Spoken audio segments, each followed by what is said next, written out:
ఇప్పుడు రప్పారప్ప స్లోగన్స్ తోటి ఇప్పటికే పార్టీకి కొంత డ్యామేజ్ అయ్యింది. అమరావతి దానికి సంబంధించి ఆయన మొన్న ఇచ్చిన స్టేట్మెంట్ కొంత నెగిటివ్ అయింది. అసలు కూటమి విడిపోయే పరిస్థితులు కనిపించట్లేదు. కాబట్టి 2029 కూడా వైఎస్ జగన్మోహన్ రెడ్డి సీఎం అవ్వడు, వైఎస్ఆర్సీపీ పార్టీ అధికారంలోకి రాదు అన్న వాదన గట్టిగా వినిపించే ప్రయత్నం చేస్తున్నారు. మరి ఏ నమ్మకంతో ఆ పార్టీలోకి వెళ్ళారు? అసలు యాక్చువల్గా స్టేట్లో అంటే మెజారిటీ ధైర్యంగా ఎదుర్కొనే క్యాస్టులు రెండు ఉన్నాయండి. ఒకటి దళితులు, ఎలాంటి దానికైనా చంపడానికైనా చావడానికైనా సిద్ధం అన్నట్టు ఉంటారు. రెండు, రాష్ట్రంలో కాపులు ఉన్నారండి. సో ఈ కాపులు జనసేనకు ఉండటం వల్ల సాలిడ్ కార్యకర్తలు ఉన్నారు ఇతర క్యాస్ట్ కార్యకర్తలతో కలిపి. సో దళితులు ఎక్కువ జగన్మోహన్ రెడ్డి గారికి సపోర్ట్గా ఉన్నారండి. సో ఇలాంటి పరిస్థితుల్లో నెక్స్ట్ ఎలక్షన్కు ఈ కాపులు ఓటేసే పరిస్థితి లేదు ఈ కూటమికి. రీజన్ ఏంటంటే కాపులు మైండ్ సెట్ ఎలా ఉంటుందంటే, యాక్చువల్ ఆ మైండ్లో ఏముంటుందంటే కాలేజ్ చదువుకునే రోజుల నుంచి ఈ కమ్మా క్యాస్ట్ రైవరీ ఉంటుందండి. సో ఈ రెండు క్యాస్ట్లకి రైవరీ అనేది ఓ సినిమా అభిమానంతో కావచ్చు, పొలిటికల్గా కావచ్చు. సో ఆ రైవరీ క్యారీ ఫార్వర్డ్ అవుతూ ఉంటుంది. విద్యార్థి దశలో ఏదైతే మైండ్లో నాటుద్దండి అది లైఫ్ లాంగ్ ఉండిపోయిద్ది.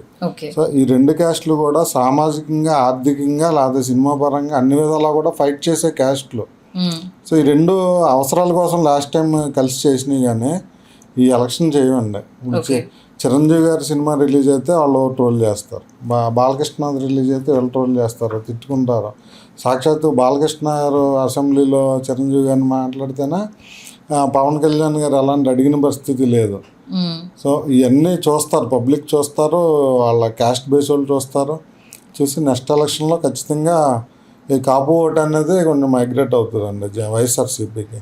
2024లో కాపులంతా ఏకతాటిపైకి వచ్చి నిలబడడం జరిగింది. అంటే పవన్ కళ్యాణ్ ప్రతిష్ట నిలబెట్టడానిక, లేకపోతే కాపులంతా ఏకతాటిపైన ఉన్నాము అన్న మెసేజ్ ఇవ్వడానిక? దీన్ని ఎలా మీరు క్యాల్కులేట్ చేస్తారు? ఏకతాటి మీదకి ఎప్పుడు కూడా ఏ క్యాస్ట్ పోలరైజ్ కాదండి. కాకపోతే లాస్ట్ ఎలక్షన్ జనసేనకు సంబంధించి కాపు ఓట్లన్నీ కూటమికి పడ్డాయి. కొందరు ఇష్టం లేకపోయినా అక్కడ టీడీపీ పర్సన్ నిలిచున్నా కూడా కూటమి పవన్ కళ్యాణ్ పిలుపు మేరకు కాపులంతా ఈసారి గంపగుత్తగా అటు ఓట్లు వేద్దాము అన్న ఆ ఈక్వేషన్ అనేది ఎక్కువ పనిచేసిందని నేను చూసింది ఏంటంటే అండి, ఇప్పుడు సపోజ్ ఒక వ్యక్తి ఉన్నాడు, 2019 వైఎస్ఆర్సీపీకి ఓటేసాడు. వైఎస్ఆర్సీపీ వ్యక్తే వీడు ఏదన్నా ఊరెళ్ళాడు అనుకోండి, ఏంటయ్యా మీ కాపుల్లో ఒక లీడర్ వచ్చాడు, పార్టీ పెట్టాడు, అతన్ని ఎందుకు మీరు గెలిపించుకోలేదు, వీడు వైసీపీ వాడే, కానీ వీడికి నిజమే కదా మనోడిని ఓడిచ్చారు అన్న ఒక సానుభూతి ఫీలింగ్. అలాగే ప్రతి ఒక్కళ్ళు ఆ క్యాస్ట్ని అవమానపరచడం, మీరు గెలిపించుకోలేదు అనడం. సో ఇలాగా కొంచెం సానుభూతి క్రియేట్ అయిందండి. తర్వాత మీ మనసులో ఏముందో అది నేను ఫుల్ఫిల్ చేస్తాను, అందరికీ సీఎం 1 year 2 years చేయాలని ఉంది. సో ఇక టీడీపీని పక్కన పెట్టండి, ఇతను ఉన్నాడు ఏదో మాట్లాడుకున్నాడు, ఒక 1 year సీఎం చేస్తాడు, ఈ కాన్సెప్ట్లో ఇక సైలెంట్గా ఓటేసి వచ్చేసారన్న. ఇప్పుడు 15 years కలిసే ఉంటాము, మన సీఎం చంద్రబాబు నాయుడు గారే అని ఆయన అనౌన్స్ చేసిన తర్వాత జనసేన కావచ్చు, కాపుల ఇంటర్నల్ ఫీలింగ్ ఏంటి అంటే మీరు ఏం చెప్తారు? ప్రతి ఒక్కరిని మనం యజం చేయలేం, కానీ కొంచెం నాకున్న అవగాహన వరకు, మెజారిటీ నాకున్న అవగాహన వరకు ఇతను కన్నా ఒక 6 months 1 year సీఎం చేయలేదంటే కనుక ఇతన్ని నమ్మే పరిస్థితి కాదు కాపులో. సో వాళ్ళకున్న రాజకీయ అవసరాలు బట్టి, లోకల్గా వాళ్ళకున్న లీడర్స్ అవైలబిలిటీని బట్టి వాళ్ళు ట్రావెల్ చేస్తారండి. ఇంకా పార్టీలు చూడరు, పార్టీలు వ్యక్తుల్ని ఈ కూటమిలో చూసే పరిస్థితి ఉండదు ఇక. సో వాళ్ళకున్న రాజకీయ అవసరాలు బట్టి, లోకల్గా వాళ్ళకి అవైలబిలిటీ ఉన్న లీడర్ని బట్టి, ఏ క్యాస్ట్ వాళ్ళు వాళ్ళకి అందుబాటులో ఉంటే దాన్ని బట్టి ట్రావెల్ చేస్తారండి నెక్స్ట్ ఎలక్షన్. అంటే దాదాపు 20 నెలలు, ఈ 20 నెలల పాలనకు సంబంధించి మీ కాపు కమ్యూనిటీలో కావచ్చు, జనసేనలో కావచ్చు బలంగా వినిపిస్తున్న వాదన ఏంటి? ఇప్పుడు మీరు చెప్తున్న దాని ప్రకారం చూస్తే నామినేటెడ్ పోస్టులు కావచ్చు, ఎదురు చూస్తున్న పదవులైనా లేకపోతే ఇన్ఛార్జీలైనా వచ్చే అవకాశం కావచ్చు లేదు అన్న వాదన బలంగా వినిపిస్తుందా? ఈ 20 నెలల పాలన చూస్తే సాటిస్ఫైడ్గా ఎవరు లేరండి. ఏ పార్టీ వాళ్ళు కూడా కొంచెం పని చేసి పదవులు ఎక్స్పెక్ట్ చేసే వాళ్ళు ఉంటారు. సో వాళ్ళని సాటిస్ఫైడ్గా వాళ్ళు చేయలేదు. సో ఈ 18 నెలలు 20 నెలలు అయిపోయినా ఇప్పటికీ చాలా దేవస్థానాలకి కమిటీలు వేయలేని పరిస్థితి. సో ఈ మద్యం చూడండి, ఇప్పుడు మద్యం లాస్ట్ గవర్నమెంటే అమ్మింది, ఆదాయం గవర్నమెంట్కి, పర్టికులర్ టైమింగ్స్లో వాళ్ళు అమ్మారు. ఇప్పుడు ఈ గవర్నమెంట్ ఏం చేసిందండి, పాట విధానం తీసుకొచ్చారు పాలసీ, దాని ప్రకారం వెళ్ళారు. ఇప్పుడు టైమింగ్స్తో సంబంధం లేకుండా అమ్ముతున్నారు, రేట్ ఎక్కువ అమ్ముతున్నారని గొడవలు చేస్తున్నారు, బెల్ట్ షాపులు ఇచ్చేసారు, ప్రతి షాప్ దగ్గర ఎమ్మెల్యేలు వసూలు చేసుకుంటున్నారు. పోలీసు ఎక్సైజ్ శాఖ వాళ్ళు ఏదో ఖాళీగా ఉండేవారండి పని లేకుండా. ఇప్పుడు బెల్ట్ షాపులు పెట్టడం ఎక్సైజ్ శాఖ వాళ్ళకి మంచి కలెక్షన్ పెరిగింది. లోకల్ పోలీస్ డిపార్ట్మెంట్ మేనేజ్ చేసుకోవాల్సిన పరిస్థితి. మధ్య విధానం పాతదానికి ఇప్పుడు డిఫరెన్స్ ఏంటంటే, ఓల్డ్ దాంట్లో అన్నీ గవర్నమెంటే కదా చేసింది. వాళ్ళకి జరిగిన ఇబ్బంది ఏంటి, ప్రజలకి ఆప్షన్ ఇవ్వలేదు, ఎక్కువ ఇవి బ్రాండ్స్ అవైలబుల్ లేక ఆప్షన్ ఇవ్వలేదు, ఆన్లైన్ పేమెంట్ విధానం లేదు. ఈ రెండే జరిగింది. కానీ ఇప్పుడు మరి ప్రస్తుత గవర్నమెంట్లో ఏం జరుగుతుంది, అంతా నష్టమే కదండి. ఇప్పుడు అమరావతి చూసుకోండి, ఫస్ట్ ల్యాండ్ పూలింగ్ వాళ్ళకే న్యాయం చేయలేదు, సెకండ్ పూలింగ్ అంటున్నారు. ఇప్పుడు ఇలా ఎన్నో అండి. ఇప్పుడు ల్యాండ్ టైటిలింగ్ యాక్ట్ చూసుకోండి, ఇప్పుడు కేంద్ర ప్రభుత్వం తెచ్చింది, దాన్ని అమలుపరిచే మాట్లాడుతున్నాం. మొన్నటి వరకు ఏం మాట్లాడారు, మీ భూములు లాగేసుకుంటాడు జగన్మోహన్ రెడ్డి, ఆయన మొత్తం మీ లాగేసుకుంటాడని ప్రచారాలు చేశారు. ఇప్పుడేంటి చాలా మంచి విధానం అది అని చెప్తున్నారు. ఇలా ప్రజలు అర్థం చేసుకుంటున్నారు, ప్రజలకు కూడా తెలుస్తుంది ఏంటి గత గవర్నమెంట్లో ఏం జరిగింది ఇప్పుడు ఏంటని. ఎక్సలెంట్ ప్రోగ్రామ్స్ చేశారండి. ఈ యాప్కాస్ అని ఒకటి తీసుకొచ్చారు, ఏపీసీఎస్. అది కాంట్రాక్ట్ ఎంప్లాయీస్ ఉండేవారు గవర్నమెంట్లో, సో లక్షల్లో ఉండేవారు. అవన్నీ కూడా ఒక జిల్లాకి ఒక నాయకుడు చొప్పున పనిచేసుకుని, సో వాళ్ళు 5,000 10,000 మార్జిన్ ఉండేది. అదంతా క్యాన్సిల్ చేసి జగన్మోహన్ రెడ్డి గారు కార్పొరేషన్ తెచ్చి దాని నుంచి కాంట్రాక్ట్ ఎంప్లాయీస్కి జీతాలు ఇచ్చేలా తెచ్చారు. సో ప్రజల వద్దకే పాలన అందించాలని సచివాలయాలు తెచ్చారు. సచివాలయం ఇప్పుడు విలేజ్ పీపుల్ ఎక్కడికి వెళ్ళండి, ఏదైనా పని కావాలంటే పంచాయతీకి వెళ్ళాలి, అక్కడ లేనివి మండల హెడ్ క్వార్టర్కి వెళ్ళాలి, ఎంఆర్ఓ ఆఫీస్ వర్క్ కానీ ఆర్డీఓ ఆఫీస్ కానీ ఏదైనా. ఇప్పుడు సచివాలయాలు రావడం వల్ల వాళ్ళకి ఎన్నో వందల్లో బెనిఫిట్స్ మనకి ఇక్కడ జరుగుతున్నాయి సచివాలయాల్లో. సో ఇప్పుడు ఒక లేడీ కానిస్టేబుల్ని ఇచ్చారు సచివాలయానికి, ఒక ఏఎన్ఎం నర్స్ని ఇచ్చారు. సో మీ డెత్ సర్టిఫికేట్, బర్త్ సర్టిఫికేట్, మీకు ఈడబ్ల్యూఎస్ సర్టిఫికేట్ అన్నీ కూడా మీరు అక్కడికి వెళ్ళి ఎన్నిసార్లు కావాలంటే అన్నిసార్లు ప్రింట్అవుట్ తీసుకోవచ్చు. లోకల్గా అవైలబుల్ ఉంటారు. ప్రెగ్నెంట్ లేడీలకి ఏఎన్ఎం నర్సు మీరు ఏ ఫుడ్ తీసుకోవాలి, ఎలా మెడిసిన్ తీసుకోవాలి, మళ్ళీ వాళ్ళకి ఫ్రూట్స్ ఇవ్వటం గవర్నమెంట్ నుంచి ఇన్ని కార్యక్రమాలు చేశారు. సో ప్రతి ఒక్కరికి నాయకుడు అనేవాడితో సంబంధం లేకుండా వాలంటీర్ వ్యవస్థ పెట్టారు, ప్రతి 50 హౌసెస్కి ఒకళ్ళనే. సో అన్ని పథకాలు వాళ్ళ ఇంటికి తీసుకొచ్చు, అర్హులకి వాళ్ళే ఆన్లైన్ ఫోన్లో యాక్సెస్ ఉండేదే, మీకు ఏదైనా అర్హత ఉంటే రిజిస్టర్ చేసేవారు. సో ఇన్ని మంచి కార్యక్రమాలు గవర్నమెంట్ చేసింది. రివర్స్ టెండరింగ్ తెచ్చారు, అక్కడ ఏంటి దాంట్లో జ్యుడిషియల్లీ ఇన్వాల్వ్ చేశారు లాయర్స్ని. సో అక్కడ ఏమి అవినీతి జరగకుండా తక్కువ రేటుకి ఎవరైతే పాటుకొచ్చారో వాళ్ళకి కాంట్రాక్ట్స్ ఇచ్చేలా తీసుకొచ్చారు. ఇన్ని మంచి ప్రోగ్రామ్ జగన్మోహన్ రెడ్డి చేశారు. ల్యాండ్ పూలింగ్ గురించి మీరు తీశారు కాబట్టి ఒకటి విన్నాను, నిజమా కాదా, మరి దేని మీద మీ పోరాటం అనేది మీరే క్లారిటీ ఇవ్వాలి. 2025లో సిబిఐ విచారణ జరిపించాలి అని లేఖ రాశారు. ముందుగా ఆ లేఖ మీరు రాశారా, రాస్తే ఆంతర్యం ఏంటి దానికి సంబంధించి? యాక్చువల్ అండి, ఎవరు ఏ ప్రోగ్రామ్ చేసినా నేను మంచి ప్రోగ్రామ్ ఉంటే దానికి సపోర్ట్గా ఉంటానండి. ఒక ఫ్రెండ్ బర్త్డే సందర్భంగా 4 మొక్కలు నాటాను.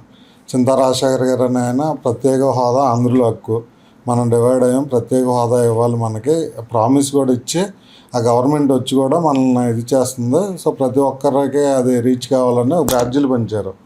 సో ఆ బ్యాడ్జీలు నాకు కూడా కొన్ని ఉండని నేను పంచిపెట్టాను. అలాగే ఎవరు ఏం ప్రోగ్రామ్ చేసినా సరే చూస్తున్నాం. అప్పుడు ఈయన ఎక్స్ప్లెనేషన్ బాగుంది, ఢిల్లీ లిక్కర్ స్కామ్ కన్నా ఇది ల్యాండ్ పూలింగ్ అనేది ఎక్కువ స్కామ్ అని.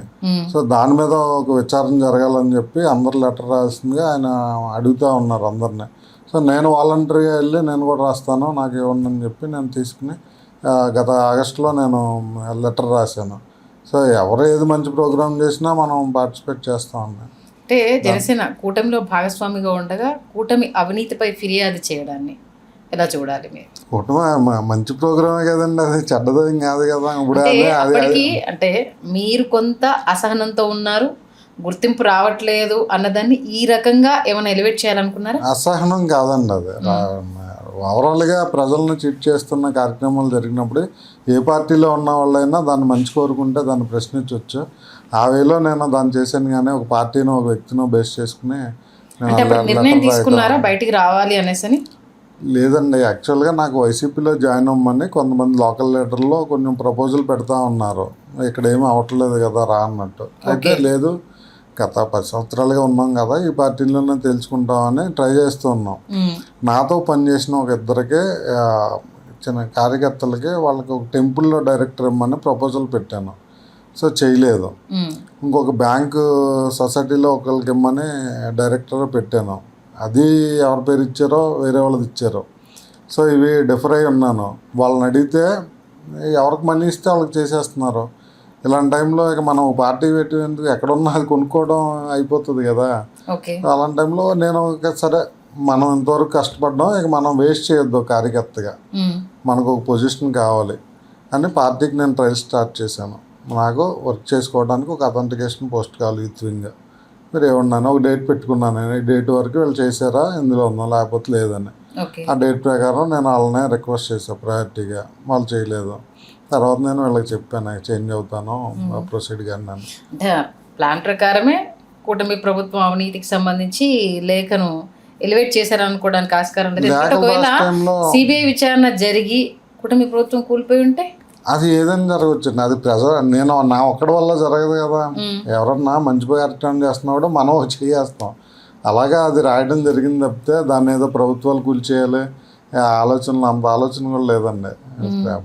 రైతులు, అమరావతి రైతులు కష్టాలు చూస్తూ ఉన్నాం మీడియాలో. సో వాళ్ళకి అన్యాయం జరుగుతూ ఉందని, రాష్ట్ర ఖజానాకి అన్యాయం జరుగుతుందని చూస్తూ ఉన్నాం.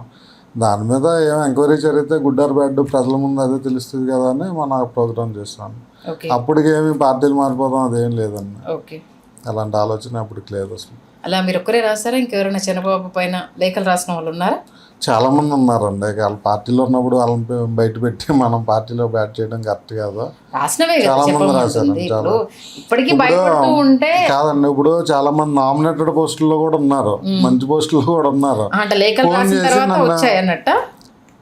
లేఖలు రాసిన తర్వాత కదండి. ఇప్పుడు ఎగ్జాంపుల్, ఇప్పుడు నామినేటెడ్ పోస్ట్ తీసుకున్న వాళ్ళు ఉన్నారు, వాళ్ళు కూడా నాకు ఫోన్ చేసి నన్ను అప్రిషియేట్ చేసి మంచి పని చేసే పార్టీ మారిపోయి ఇక్కడ ఇలా ఉంది అని చెప్పిన పరిస్థితి ఉంది. ఇప్పుడు వాళ్ళ పేరు చెప్పాను అనుకోండి, వాళ్ళ పోస్ట్ పోయిద్ది కదా.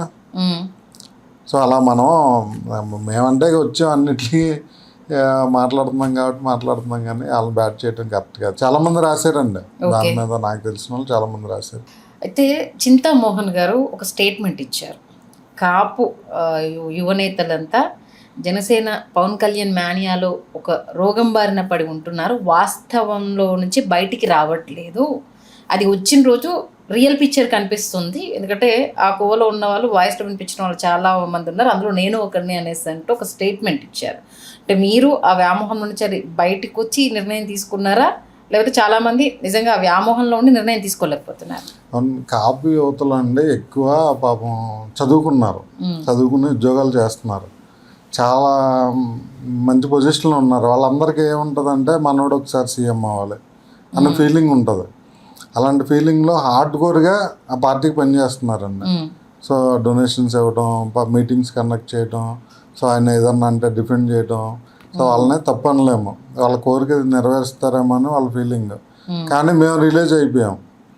ఆయన ఎప్పుడైతే మీ మనసుల్లో నేను నెరవేరుస్తానని అన్నారో అది, కానీ అలాంటిది ఏమీ జరగట్లేదో, ఇంకా 15 సంవత్సరాలు ట్రావెల్ చేయాలంటున్నారో, సో మేము రిలీజ్ అయ్యాం. సో నాకన్నా ముందు బ్యాచ్ ఉన్నారండి, నాకన్నా ముందు బ్యాచ్ రిలీజ్ అయ్యి ముందుకెళ్తే వాళ్ళని తిట్టిన దాంట్లో నేను కూడా ఉన్నాను. సో ఇప్పుడు మనం ఉన్నాం, తర్వాత ఇంకో జనరేషన్, అలాగా ఇంకొక బ్యాచ్ల కింద వస్తారు. నిజాలు తెలుసుకున్న వాళ్ళందరూ బయటకు వస్తారండి. అంటే చింతామోహన్తో ఏకీభవిస్తున్నారా, మానసిక రోగులుగా వీళ్ళు పవన్ కళ్యాణ్ మేనియాలో పడిపోయారు అనేదాన్ని?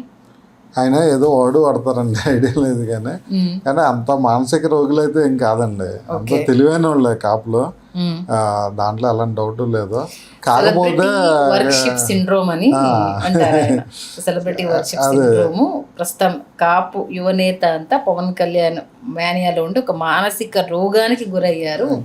దాంట్లో నుంచి బయటకు వచ్చినప్పుడు వాస్తవాలు తెలుస్తాయి, అది త్వరలో జరగబోతోంది, జరిగి తీరుతుంది అంటూ చాలా స్ట్రాంగ్ స్టేట్మెంట్. అవునండి, సెలబ్రిటీ వర్షిప్ సిండ్రోమ్ అని ఆయన అంటారు, అది మానసిక రోగులనే కాదండి. కాపులందరూ బాగా తెలివైన వాళ్ళు, చదువుకున్నారు, విజ్ఞులు.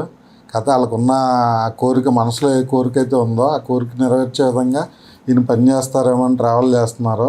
అది తను చేయట్లేదని తెలిసిన రోజున రిలీజ్ అయ్యి పక్కకు వచ్చేస్తారండి మాలాగా. సో ఇంకా కొంతమందికి ఆశ ఉంటుంది అక్కడ, ఇంకా తన చివరి నిమిషం వరకు సరే ప్రయత్నం చేద్దాము ప్రయత్నం చూస్తారు. సో ఎవరైతే ఆ జర్నీలో ఇతను కాదు, కరెక్ట్ కాదు, అది చేయడు అని ఉంటుందో పక్కకు వచ్చేస్తారండి. ఓకే. పక్కకు వచ్చి వాళ్ళ లోకల్ పరిస్థితిని బట్టి వాళ్ళు మూవ్ అవడం జరుగుతుంది. సో కాపులు తెలివైన వాళ్ళు అండి, అంత వర్షిప్ సిండ్రోమ్స్ ఇలాంటి ప్రాబ్లమ్స్ వాళ్ళకి లేవు. బాగా తెలివైన వాళ్ళు, చదువుకుంటున్నారు చక్కగా అందరు ఫ్యామిలీలో. మీ ఫేస్బుక్ ప్రతి పోస్ట్ బయటకు వచ్చిన తర్వాత నేను చూడడం జరిగింది. దాంట్లో వింత కామెంట్స్. సరే అంటే మీ మీద అభిమానంతో అన్నగారు ఎలాంటి నిర్ణయం తీసుకున్నా మీరు ఎదగాలి, మీరు అనుకున్న స్థాయిలో మీరు ఉండాలి అన్న కామెంట్స్తో పాటు వెళ్తే వెళ్ళారు కానీ ఇన్ని రోజులు అభిమానించిన పవన్ కళ్యాణ్ని మాత్రం తిట్టకండి అంటూ కూడా ఈ కామెంట్స్ కూడా పెట్టడం జరిగింది. అంటే మరి వాళ్ళ అభ్యర్థనని మీరు ఎలా స్వీకరించారు? అది కూడా అండి యాక్చువల్గా పాపం వాళ్ళ అభిమానంతో అండి. ఎందుకంటే అంటే ఇప్పుడు ఈ క్వశ్చన్ రిలేటెడ్ అడగడానికి మానసిక స్థితిలో ఉన్నారు అన్న ఆ క్వశ్చన్కి రిలేటెడ్గా దీని అడగడం కాదండి, కాదు. యాక్చువల్గా వాళ్ళు చూశారు, నా కష్టాన్ని చూశారు, మీటింగ్స్ ఆర్గనైజ్ చేసి చూశారు, ఛానల్ పెట్టడం చూశారు. వాళ్ళంతా ఇతను ఒక లీడర్ అవుతాడనే కాన్సెప్ట్లో వాళ్ళంతా కూడా అబ్జర్వ్ చేస్తూ ఉన్నారు. కానీ నేను ఒక కార్యకర్తగా స్టార్ట్ చేశాను, అక్కడ ఒక కార్యకర్తగానే బయటకు వచ్చా. సో నాకు జరిగిన నష్టం వాళ్ళందరికీ తెలుసు కాబట్టి వాళ్ళందరూ విష్ చేయడం జరిగింది. సో పవన్ కళ్యాణ్ గారి విషయంలో కూడా ఆయన్ని జోలికి ఎందుకు వెళ్ళొద్దని అన్నారంటే, సో గతంలో లీడర్స్ ఎవరైనా జనసేన పార్టీ నుంచి బయటికి వెళ్ళిపోయిన వాళ్ళు ఎవరో కూడా కళ్యాణ్ గారిని కొంచెం టార్గెట్ చేసి మాట్లాడటం ఇవన్నీ జరిగాయి. సో వాళ్ళని వీళ్ళు ఎగ్జాంపుల్ విజయవాడ క్యాండిడేట్ చాలా మంది అండి, పోతున్న మహేష్ గారు చాలా మంది ఉన్నారు, అర్థం కాదు చాలా మంది ఉన్నారు. సో వెళ్ళిపోయిన వాళ్ళు ఎవరో పిక్చర్లో లేరండి ప్రజెంట్, ఒకళ్ళిద్దరు తప్పితే ఎవరో పిక్చర్లో లేరు. సో అలాంటిది నాకు క్రియేట్గా అవ్వకూడదని చెప్పి వాళ్ళు ఒక ఫ్రెండ్లీ నేచర్లో నాకు ఒక సలహా ఇచ్చారు. తర్వాత మళ్ళీ కళ్యాణ్ గారిని నేను విమర్శిస్తే వీళ్ళు కొంచెం తట్టుకోలేరు, మళ్ళీ వీళ్ళే నా మీద అభిమానించే వాళ్ళే కామెంట్ చేయాల్సిన పరిస్థితి వస్తుంది. ఇలాంటి సందర్భంలో వాళ్ళు నాకు ఫ్రెండ్లీగా సజెషన్ ఇచ్చారు తప్పితే నా కెరీర్ దృష్ట్యా వాళ్ళ పాపం అదొక వార్నింగ్ కాదు, లేకపోతే వర్షిప్ కాదు, ఇంకోటి కాదు, ఏదో మానసిక రోగం అలాంటివి కాదండి. వాళ్ళు ప్యూర్ హార్ట్తో నన్ను సపోర్ట్ చేస్తున్నారు. సో అలాంటి ఆలోచనతోనే వాళ్ళు నా సలహాలు ఇచ్చారు. సో నా ప్రశ్న ఏంటంటే, నేను ఎక్కడున్నా సరే పర్సనల్గా వెళ్ళనండి, పర్సనల్గా విమర్శించను. అక్కడ ఉన్న తప్పులను అడుగుతాను, నేను దానికి సమాధానం చెప్పాలని ఎక్స్పెక్ట్ చేస్తాను. అంతేగాని నేను పర్సనల్ పోయిన పవన్ కళ్యాణ్ గారిని ఎందుకు విమర్శించకూడదు అనేది నా ప్రశ్న. తప్పులు చేస్తున్నప్పుడు ఎవరినైనా విమర్శిస్తాము, ఆయనే పట్టించుకున్నప్పుడు ఆయననే కదా ప్రశ్నించాల్సింది. పార్టీలో ఉన్నప్పుడు ఆ పార్టీ కోసం పనిచేస్తాం, ప్రతిపక్ష పార్టీల తప్పుల్ని ప్రశ్నిస్తుంటాం. నేను అలాగే ఏదన్నా ప్రశ్నిస్తే దాంట్లో ఈయన కూడా ఉంటారు, అంతేగాని ఈయన ఏదో అంటే నన్ను వీళ్ళందరూ టార్గెట్ చేస్తారు అలాంటి భయాలు అయితే నాకు లేవండి.